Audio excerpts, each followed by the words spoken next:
500हून अधिक वर्ष जुन्या जीर्ण झालेल्या प्राचीन मंदिरांचा कायापालट करण्याचा महत्त्वाचा निर्णय देवाभाऊंच्या महायुती सरकारने घेतला आहे। त्यानुसार राज्यातील 9 पैकी 3 मंदिरांच्या जीर्णोद्धारासाठी MSRDCने 71 कोटी रुपयांच्या 5 निविदा काढल्या आहेत।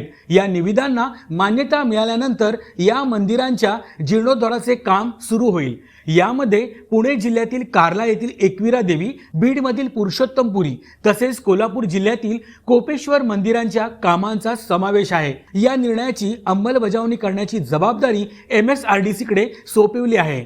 म्हणजेच देवाभाऊंच्या नेतृत्वात महायुती सरकार आल्यापासून पुन्हा एकदा हिंदू सण आणि संस्कृतीला महत्त्व मिळू लागले आहे।